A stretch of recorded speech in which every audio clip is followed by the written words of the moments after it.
Di balik kabut malam yang pekat, ada kisah-kisah yang tak seharusnya terucap. Sebuah teror gaib yang bangkit dari kubur, meludah dendam, dan menyisakan bau kematian. Ketika perban putih menjadi hitam dan tinggi menjulang di atas nalar, percayalah, dia ada dan mungkin sedang mengawasimu.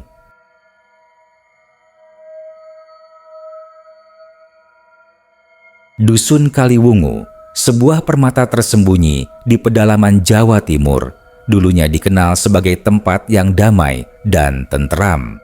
Dikelilingi hamparan sawah hijau yang membentang luas hingga kaki Gunung Arjuno, Kaliwungu adalah potret sempurna kehidupan pedesaan.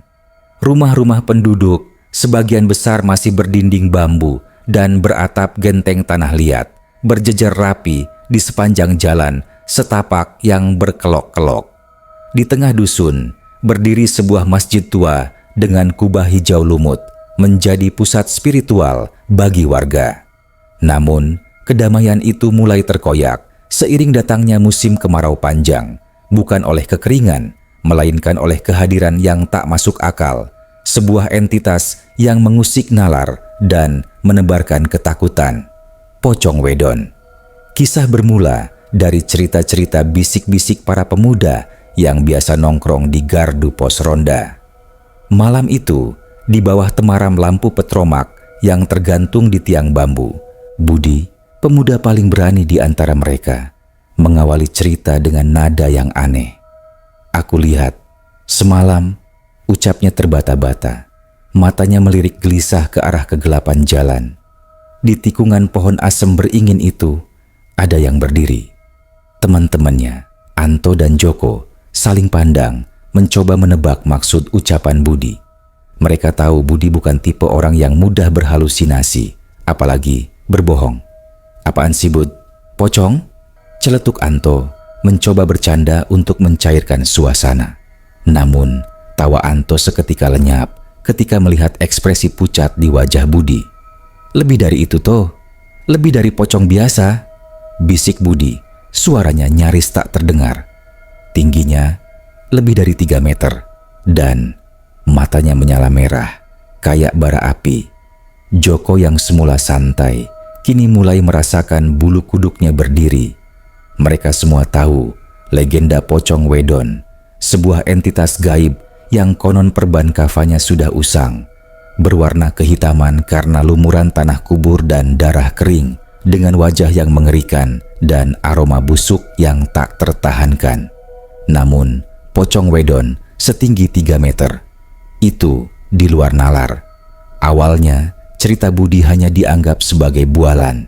Namun, beberapa malam kemudian, kejadian serupa mulai dialami warga lain. Pak Kadir, penjaga malam dusun yang terkenal berani dan tak pernah takut dengan hal gaib, tiba-tiba pulang dengan wajah pasi. Ia bercerita bagaimana ia dicegat oleh sesosok bayangan putih raksasa di dekat jembatan kali kecil. Baunya, Gusti, busuk sekali, seperti bangkai yang sudah membusuk berhari-hari, ujarnya dengan napas tersengal-sengal. Dan dia meludahiku. Rasanya seperti cairan kental yang dingin dan lengket. Yang paling mengerikan, bau busuk itu tak hilang meski Pak Kadir sudah mandi berkali-kali. Bau itu melekat kuat di kulitnya, di rambutnya, bahkan di pakaiannya. Semakin dicuci, semakin pekat baunya. Warga lain yang berada di dekat Pak Kadir pun bisa mencium aroma menjijikan itu, membuat mereka mual dan pusing. Baru setelah didatangkan Kiai Hasan dari desa seberang untuk meruqyah Pak Kadir, bau busuk itu perlahan menghilang, menyisakan trauma mendalam. Teror Pocong Wedon setinggi 3 meter itu pun mulai menjadi kenyataan yang menakutkan. Tidak hanya muncul di malam hari, kadang-kadang bayangan hitam raksasa itu terlihat melintas di antara pepohonan bambu saat senja, membuat para petani buru-buru pulang dari sawah. Suara erangan berat, seperti desahan kesakitan yang tertahan, sering terdengar menggaung dari arah kuburan tua di ujung dusun. Warga mulai menutup pintu rapat-rapat setelah maghrib. Anak-anak dilarang bermain di luar dan aktivitas ronda malam pun dihentikan sementara karena ketakutan yang mencekam. Beberapa warga yang mencoba memberanikan diri untuk mengintip atau bahkan mendekat selalu berakhir dengan nasib serupa Pak Kadir, diludahi dengan cairan kental berbau busuk yang tak hilang selama berhari-hari, bahkan seminggu penuh. Bau busuk itu bukan hanya mengganggu indera penciuman, tetapi juga menimbulkan pusing, mual, dan rasa gatal di kulit. Para tetua dusun mulai khawatir. Mereka tahu ini bukan pocong biasa. Kekuatan dan jangkauan terornya terlalu luas, terlalu nyata untuk sekadar cerita hantu. Ini adalah tanda bahaya, sebuah peringatan akan sesuatu yang lebih gelap dan mengerikan. Dusun Kaliwungu yang damai kini diselimuti kabut ketakutan, menunggu siapakah korban berikutnya dari pocong wedon raksasa ini. Ketakutan itu terus tumbuh, menggerogoti setiap sudut kehidupan di Kaliwungu, seolah tak ada harapan untuk kembali ke masa-masa damai. Ketakutan akan teror pocong wedon raksasa semakin mencekik dusun Kaliwungu. Matahari terbit tak lagi membawa kelegaan, melainkan hanya penundaan sementara atas kegelapan malam yang mengerikan. Anak-anak yang biasanya riang bermain di lapangan, kini lebih sering bersembunyi di balik kain sarung ibunya. Suara tawa dan canda yang dulu akrab, kini digantikan oleh bisikan-bisikan ketakutan dan doa-doa lirih. Jalan-jalan desa yang dulunya ramai, kini sunyi sepi setelah maghrib, hanya diterangi oleh lampu-lampu minyak yang berkedip samar dari dalam rumah. Kepala Dusun Kaliwungu, Pak Lurah Santoso, seorang pria paruhbaya yang terkenal bijaksana, kini tampak lebih tua dari usianya. Kerutan di dahinya semakin dalam dan matanya memancarkan kegelisahan yang mendalam. Ia telah mencoba berbagai cara untuk menenangkan warganya, mulai dari mengadakan doa bersama di masjid hingga memanggil beberapa orang pintar dari desa tetangga. Namun, tak satu pun yang membuahkan hasil. Pocong wedon itu tetap berkeliaran, semakin berani dan semakin sering menampakkan diri, bahkan di siang bolong sebagai bayangan hitam raksasa yang melintas cepat. Korban-korban ludahan pocong wedon terus bertambah. Bukan hanya orang dewasa, bahkan ada seorang anak kecil yang tak sengaja berpapasan dengannya saat mengantar makanan ke sawah orang tuanya dan harus merasakan derita bau busuk yang tak hilang selama berhari-hari. Bau itu begitu menyengat, membuat anak itu muntah-muntah dan demam tinggi. Kasus ini membuat warga semakin panik dan marah. Mereka merasa tidak berdaya menghadapi teror gaib yang begitu nyata ini. Dalam keputusasaan yang melanda, Pak Lurah Santoso akhirnya teringat akan Kiai Saleh, seorang ulama karismatik yang tinggal di pegunungan jauh di sebuah padepokan terpencil yang konon menyimpan banyak ilmu kebatinan. Kiai Saleh dikenal memiliki kemampuan spiritual yang tinggi, sering membantu mengatasi gangguan gaib yang tak bisa ditangani oleh orang lain. Meskipun jaraknya sangat jauh dan medan yang sulit, Pak Lurah memutuskan untuk pergi sendiri, ditemani oleh Pak Kadir yang sudah pulih dan Budi, pemuda yang pertama kali melihat pocong wedon. Mereka bertiga berangkat dini hari, membawa harapan terakhir warga Kaliwungu. Perjalanan mereka memakan waktu 2 hari, 2 malam. Mereka melewati hutan belantara, menyeberangi sungai dengan arus deras, dan mendaki perbukitan yang terjal. Selama perjalanan, Budi dan Pak Kadir tak henti-hentinya menceritakan detail teror pocong wedon kepada Pak Lurah, dari penampakan pertamanya hingga kasus-kasus ludahan yang mengerikan. Mereka menjelaskan bagaimana bau busuk itu tak hanya menjijikkan, tetapi juga memberikan efek fisik yang nyata, seperti pusing dan mual, bahkan membuat beberapa warga jatuh sakit. Pak Lurah mendengarkan dengan seksama, sesekali menghela napas panjang. Akhirnya, setelah menempuh perjalanan yang melelahkan, mereka tiba di padepokan Kiai Saleh. Padepokan itu sederhana, terbuat dari kayu jati tua, dikelilingi oleh pepohonan rindang dan suara gemericik air sungai. Kiai Saleh, seorang pria tua dengan janggut putih panjang dan sorot mata teduh, menyambut mereka dengan ramah. Setelah mendengarkan dengan seksama cerita Pak Lurah, Kiai Saleh mengangguk-angguk. "Ini bukan pocong biasa," ucapnya dengan suara tenang namun berwibawa. "Ini adalah pocong wedon yang menyimpan dendam kesumat yang sangat dalam, dan ukurannya yang melebihi wajar menunjukkan bahwa ia bukan sekadar arwah penasaran, melainkan ada energi besar yang mengikatnya." Kiai Saleh menjelaskan bahwa pocong wedon semacam ini seringkali terkait dengan ritual kuno, perjanjian gaib, atau bahkan tumbal yang belum tuntas, bau busuk yang tak hilang dengan air biasa, dan bahkan harus diruqyah adalah ciri khas dari energi negatif yang sangat kuat, semacam racun gaib yang menempel pada korbannya. Ia juga mengatakan bahwa pocong wedon yang meludahi korban adalah wujud dari penolakan, penistaan, dan upaya untuk mengotori.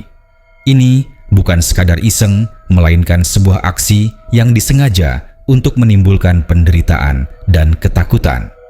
"Kita harus mencari tahu asal-usulnya," kata Kiai Saleh. "Setiap entitas seperti ini memiliki titik lemah. Titik lemah itu biasanya terkait dengan penyebab kematiannya atau tempat di mana perjanjian itu dilakukan. Tapi ini tidak akan mudah." Ia menatap Pak Lurah, Budi, dan Pak Kadir satu persatu. "Kalian harus siap menghadapi hal yang jauh lebih mengerikan dari sekadar penampakan." Ketiga pria itu mengangguk, siap menghadapi apapun demi menyelamatkan dusun Kaliwungu dari cengkraman teror yang menakutkan itu. Harapan kembali membumbung di hati mereka, namun diiringi oleh firasat buruk akan bahaya yang menunggu. Setelah kembali ke dusun Kaliwungu bersama Kiai Saleh, suasana di desa sedikit berubah. Kehadiran Kiai Saleh yang berwibawa memberikan secercah harapan bagi warga yang selama ini diselimuti ketakutan. Meskipun pocong wedon masih menampakkan diri, bahkan beberapa kali meludahi warga yang lalai, namun kini warga merasa lebih berani.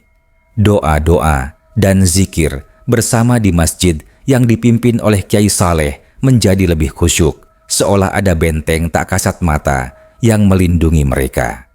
Kiai Saleh segera memulai penyelidikannya. Ia tidak hanya mengandalkan cerita warga, tetapi juga melakukan observasi langsung. Malam-malam, ia habiskan untuk berkeliling dusun, terutama di lokasi-lokasi yang sering menjadi tempat penampakan pocong wedon. Pak Lurah Santoso, Pak Kadir, dan Budi Setia mendampinginya. Kiai Saleh mengamati setiap detail, mulai dari arah angin, bau-bauan yang tercium, hingga perubahan suhu di sekitar lokasi. Beberapa kali, pocong wedon memang muncul. Tinggi menjulang di tengah kegelapan, perbannya yang kehitaman tampak kontras dengan warna putih pucat wajahnya yang mengerikan. Matanya menyala merah, menatap tajam ke arah mereka. Namun, anehnya, pocong wedon itu tidak pernah mendekat ke arah Kiai Saleh. Ia hanya berdiri diam, kadang meludah ke arah pohon atau tanah, seolah menunjukkan kehadirannya. Kiai Saleh dengan tenang mengamati, tak sedikit pun gentar. Ia bahkan sempat mencoba berkomunikasi, namun hanya erangan berat dan geraman rendah yang terdengar. Baunya sangat pekat, seperti bangkai yang sudah membusuk lebih dari seminggu, gumam Kiai Saleh suatu malam saat mereka berada di dekat pohon asem beringin, lokasi pertama kali Budi melihat pocong wedon. Dan ada bau lain, bau tanah basah yang sangat tua, seperti tanah dari kuburan yang sudah lama tidak dijamah. Kiai Saleh menunjuk ke arah gundukan tanah di bawah pohon asem beringin, "Kita harus menggali tempat ini." Dengan hati-hati mereka mulai menggali. Tanah di bawah pohon itu memang terasa aneh, lebih dingin dan lembab dari sekitarnya. Setelah menggali beberapa jengkal, Cangkul Budi membentur sesuatu yang keras. Sebuah kotak kayu tua yang sudah lapuk, berlumut, dan hampir menyatu dengan tanah. Dengan susah payah, mereka mengangkat kotak itu. Ketika tutupnya dibuka, aroma busuk yang sama dengan ludahan pocong wedon menyeruak keluar, jauh lebih pekat dan menyengat, membuat mereka terbatuk-batuk dan mual. Di dalam kotak, mereka menemukan beberapa benda aneh, sehelai kain kafan yang sudah usang dan bernoda darah kering, sebuah keris kecil yang berkarat, dan segenggam tanah kuburan yang masih basah. Di balik kain kafan, ada sebuah gulungan perkamen tua yang nyaris hancur. Dengan hati-hati, Kiai Saleh membukanya. Tulisan di atas perkamen itu sudah pudar, namun masih bisa dibaca dengan seksama. Isinya adalah sebuah mantra kuno, sebuah perjanjian gaib yang ditulis dengan darah, dan sebuah nama, Sukmajati. Sukmajati, gumam Kiai Saleh. Ini adalah nama dari arwah yang terperangkap dalam pocong wedon itu. Dan ini adalah ritual pesugihan. Kiai Saleh menjelaskan bahwa kain kafan itu adalah bagian dari kafan Sukmajati. Keris itu adalah alat yang digunakan dalam ritual, dan tanah kuburan itu adalah media pengikatnya. Perjanjian gaib yang tertulis di perkamen itu adalah kunci dari kekuatan dan teror pocong wedon ini. Itu adalah ritual pesugihan yang mensyaratkan tumbal nyawa, dan Sukmajati adalah korban dari tumbal tersebut. Karena ritualnya tidak tuntas atau ada pelanggaran dalam perjanjiannya, arwah Sukmajati tidak bisa beristirahat dengan tenang, justru terperangkap dan berubah menjadi pocong wedon yang penuh dendam. Pocong wedon ini tingginya 3 meter karena energi dendamnya yang sangat kuat memanifestasikan dirinya dalam ukuran yang tidak wajar, jelas Kiai Saleh. Dan ludahan busuknya itu adalah bentuk kemarahan dan penolakannya terhadap dunia, terhadap mereka yang telah mengkhianati dirinya. Kiai Saleh juga menjelaskan bahwa aroma busuk yang tak hilang itu adalah simbol dari kutukan yang melekat, sebuah tanda bahwa korban telah disentuh oleh energi pesugihan yang kotor. Penemuan ini memberikan petunjuk penting. Untuk mengakhiri teror pocong wedon, mereka harus memutuskan ikatan perjanjian gaib tersebut dan membebaskan arwah Sukmajati agar bisa beristirahat dengan tenang. Namun, Kiai Saleh memperingatkan bahwa prosesnya akan sangat berbahaya. Memutuskan perjanjian gaib yang melibatkan tumbal bukanlah perkara mudah, dan pihak yang telah melakukan perjanjian itu pasti akan melawan. Ini bukan hanya pertarungan melawan pocong wedon, melainkan juga pertarungan melawan kekuatan gelap yang telah mengikatnya. Ketegangan kembali menyelimuti dusun Kaliwungu, bukan lagi ketakutan yang pasif, melainkan ketegangan yang siap menghadapi pertarungan yang mungkin akan terjadi. Penemuan kotak berisi relik pesugihan di bawah pohon asem beringin telah membuka tabir gelap di balik teror pocong wedon. Kiai Saleh menjelaskan bahwa setiap ritual pesugihan pasti memiliki penjaga atau master yang mengendalikannya.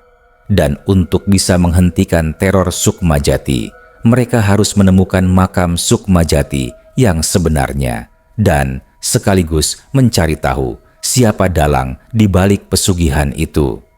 Makam Sukmajati pasti bukan di kuburan umum dusun ini, jelas Kiai Saleh suatu sore sambil meneliti peta kuno yang ia bawa dari padepokannya. Ritual pesugihan seringkali mengorbankan arwah, dan arwah tersebut biasanya dikuburkan di tempat rahasia, di tanah yang dianggap keramat atau angker. sebagai bagian dari pengikat perjanjian. Kiai Saleh ditemani Pak Lurah Santoso, Pak Kadir dan Budi mulai menyisir setiap sudut dusun Kaliwungu dan sekitarnya. Mereka bertanya kepada para sesepuh dusun, mencari tahu apakah ada cerita atau legenda tentang makam kuno yang tersembunyi atau tempat-tempat yang dianggap keramat dan dijauhi warga. Akhirnya, Mbah Karto, seorang tetua dusun yang usianya sudah lebih dari 80 tahun, dengan ingatan yang masih tajam, memberikan petunjuk. Ada sebuah makam tua di punggung bukit di belakang hutan bambu, ujarnya dengan suara bergetar. Dulu, puluhan tahun yang lalu, ada cerita tentang seorang pemuda bernama Sukmajati yang meninggal secara misterius. Jenazahnya tak pernah ditemukan di kuburan umum. Konon, ia dikuburkan di tempat yang jauh dari keramaian agar arwahnya tidak mengganggu. Mbah Karto juga bercerita tentang keanehan di sekitar makam itu. Kadang terdengar suara tangisan pilu, kadang tercium bau melati yang sangat kuat, bercampur dengan bau anyir yang tak wajar. Warga selalu menghindari tempat itu, menganggapnya angker. Dipandu oleh petunjuk Mbah Karto, Kiai Saleh dan rombongan bergegas menuju lokasi yang disebut. Perjalanan menuju punggung bukit itu tidak mudah. Mereka harus menembus lebatnya hutan bambu yang gelap dan lembab dengan jalan setapak yang hampir tertutup semak belukar. Hawa di sana terasa sangat dingin dan mencekam, bahkan di siang hari. Pepohonan besar dengan akar-akar mencengkeram tanah menjulang tinggi, seolah menjadi penjaga abadi. Setelah berjalan hampir 2 jam, mereka akhirnya menemukan makam yang dimaksud. Sebuah gundukan tanah yang tak beraturan, ditumbuhi ilalang tinggi, dan diapit oleh 2 pohon beringin tua yang sangat besar.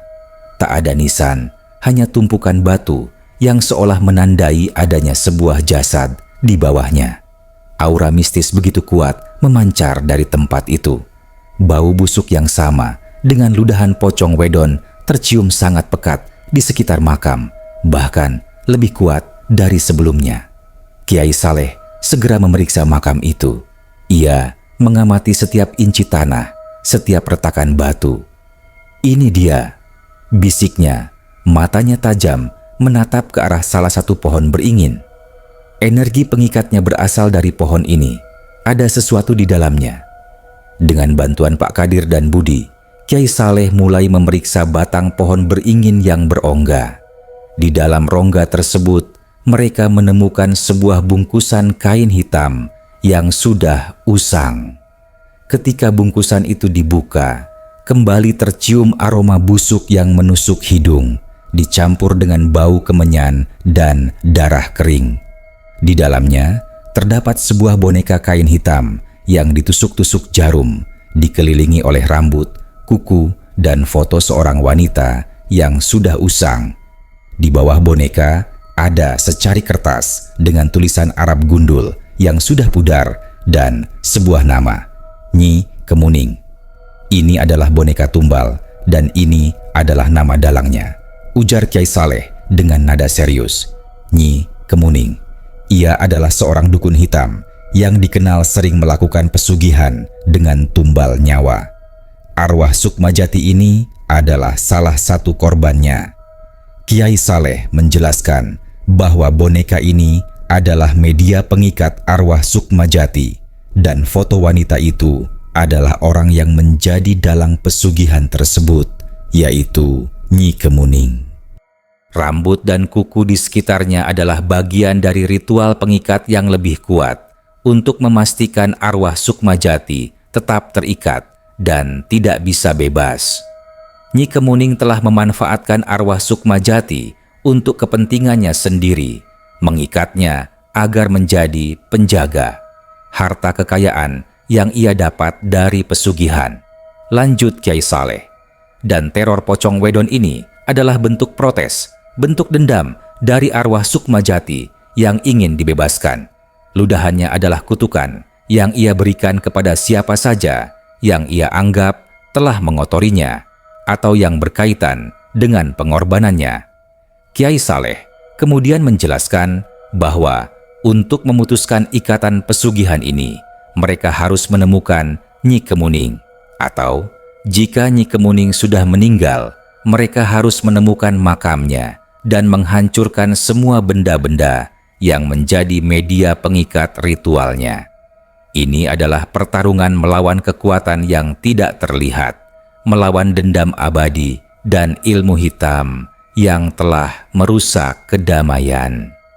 Bayangan Nyi Kemuning, seorang dukun hitam yang kejam, kini muncul sebagai ancaman baru, lebih nyata dan lebih berbahaya dari sekadar pocong wedon. Setelah berhasil mengidentifikasi dalang di balik pesugihan pocong wedon, yaitu Nyi Kemuning, Kiai Saleh dan timnya segera menyusun rencana. Mereka tahu bahwa menghadapi seorang dukun hitam yang telah lama bermain dengan ilmu gelap bukanlah perkara mudah.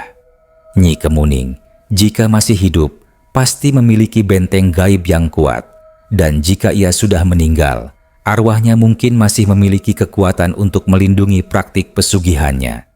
Kiai Saleh kembali ke padepokannya untuk menyiapkan segala sesuatunya. Ia melakukan tirakat dan puasa beberapa hari, membersihkan diri secara spiritual, dan mempersiapkan berbagai ramuan serta jimat penangkal. Sementara itu, Pak Lurah Santoso, Pak Kadir, dan Budi kembali ke Dusun Kaliwungu untuk mengumpulkan informasi tentang keberadaan Nyi Kemuning. Mereka bertanya kepada warga yang lebih tua, mencari tahu apakah ada yang pernah mendengar atau melihat sosok Nyi Kemuning. Informasi yang mereka dapatkan sangat minim dan terputus-putus. Beberapa warga tua hanya tahu bahwa Nyi Kemuning adalah seorang wanita pendatang yang dulu tinggal di pinggir desa, dikenal sebagai sosok yang misterius dan sering didatangi orang dari luar dusun untuk meminta bantuan hal-hal gaib. Konon, ia meninggal mendadak puluhan tahun yang lalu dan makamnya tidak diketahui secara pasti. Ada yang mengatakan ia dikuburkan di luar desa. Ada pula yang berbisik ia lenyap begitu saja tanpa jejak. Mendengar hal itu, Kiai Saleh memutuskan untuk menggunakan metode spiritual untuk melacak keberadaan Nyi Kemuning, baik itu keberadaan fisiknya jika ia masih hidup atau keberadaan makamnya jika ia sudah meninggal. Dengan media air dan secarik kain dari makam Sukmajati, Kiai Saleh melakukan meditasi. Dalam meditasinya, ia melihat bayangan sebuah rumah tua yang gelap, dikelilingi oleh pepohonan rindang dan semak belukar. Rumah itu terletak di sebuah bukit yang jauh, di luar wilayah Dusun Kaliwungu, menuju arah selatan. "Kita akan menuju ke sana," ujar Kiai Saleh. Wajahnya tampak lelah, namun mantap. Nyi Kemuning mungkin sudah meninggal, tetapi energinya masih terikat kuat di sana. Atau ia masih hidup, melindungi pesugihannya dari sana. Mereka berangkat di malam hari, dipandu oleh Kiai Saleh. Perjalanan kali ini terasa jauh lebih berat. Udara menjadi semakin dingin, dan hutan yang mereka lalui terasa lebih gelap dan sunyi. Beberapa kali mereka mendengar suara-suara aneh, seperti bisikan-bisikan halus dan suara tertawa yang melengking dari balik pepohonan. Budi dan Pak Kadir saling berpegangan erat, namun tekad mereka lebih besar dari rasa takut. Akhirnya, setelah berjalan berjam-jam, mereka tiba di sebuah bukit yang terpencil. Di puncaknya berdiri sebuah rumah tua yang sudah lapuk, dindingnya berlumut dan jendelanya pecah. Aura negatif yang sangat kuat memancar dari rumah itu, membuat bulu kuduk berdiri dan napas terasa sesak. Ini adalah markas Nyi Kemuning. Ketika mereka mendekat, pocong wedon raksasa tiba-tiba muncul di hadapan mereka, bukan sebagai bayangan, melainkan dengan wujud yang sangat jelas. Tingginya benar-benar 3 meter lebih. Perbannya yang hitam kotor bergerak-gerak seperti ada sesuatu yang menggeliat di dalamnya. Matanya menyala merah terang, menatap tajam ke arah Kiai Saleh. Aroma busuk yang menusuk hidung menyeruak, membuat mereka mual dan ingin muntah. "Kalian tidak akan bisa melewati ini." Suara berat, serak, namun mengandung kekuatan gaib yang besar, tiba-tiba terdengar dari dalam rumah, seolah Nyi Kemuning sedang berbicara melalui pocong wedon itu. Ini bukan hanya arwah Sukmajati yang marah, tetapi juga kekuatan Nyi Kemuning yang melindunginya. Kiai Saleh melangkah maju, tangannya menggenggam tasbih dan memegang sebilah keris kecil yang bersinar samar. Ia mulai membaca ayat-ayat suci dengan suara lantang. Seketika, pocong wedon itu menggeram marah dan meludahi mereka dengan cairan kental berwarna kehitaman. Namun, Kiai Saleh dengan cepat mengibaskan tangannya dan cairan itu buyar di udara sebelum mengenai mereka. "Lepaskan arwah ini, Nyi Kemuning," seru Kiai Saleh. Suaranya bergetar namun tegas. "Jangan jadikan ia tumbal keserakahanmu." Pertarungan spiritual pun dimulai. Energi negatif yang terpancar dari pocong wedon dan rumah tua itu begitu kuat, mencoba menembus pertahanan Kiai Saleh.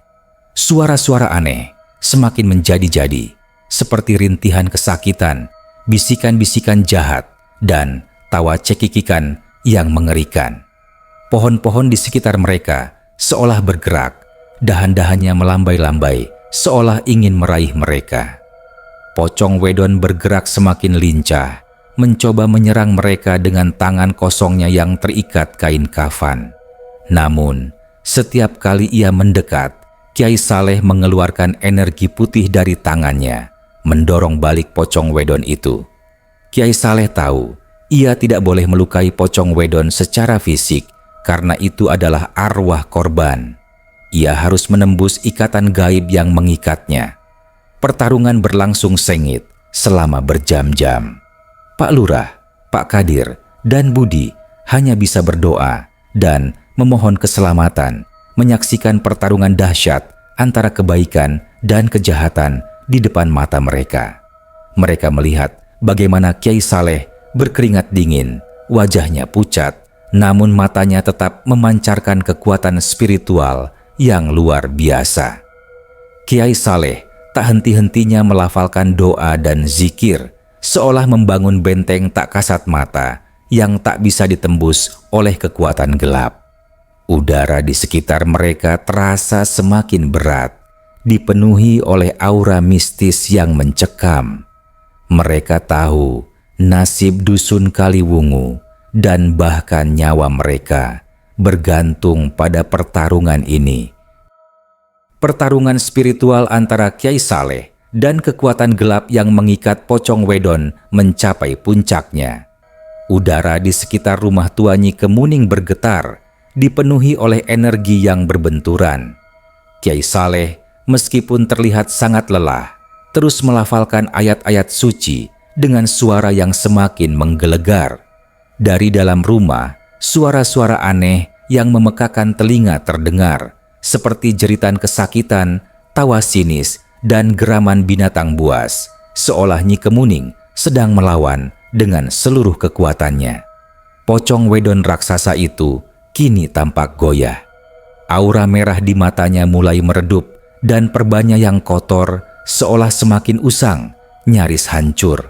Aroma busuk yang sebelumnya sangat pekat, kini mulai sedikit berkurang, digantikan oleh bau anyir darah dan bau tanah basah yang lebih tua.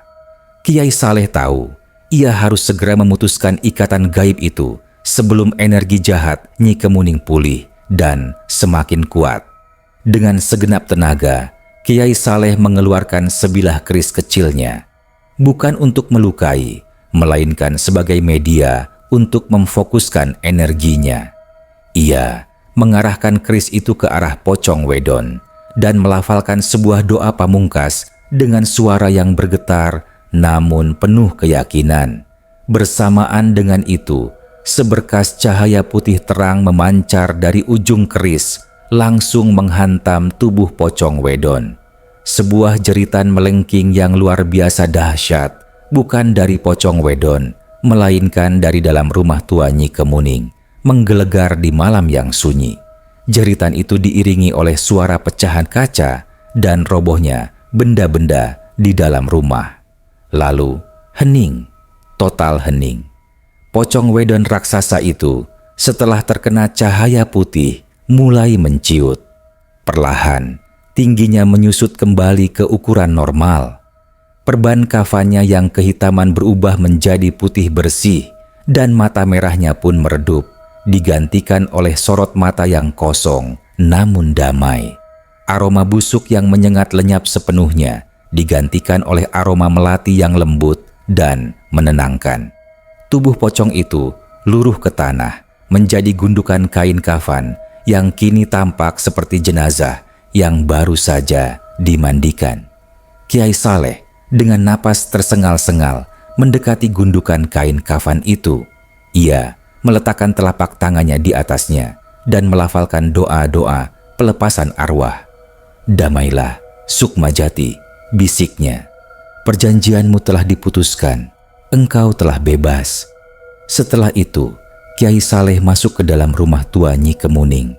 Di dalam, mereka menemukan kekacauan yang luar biasa.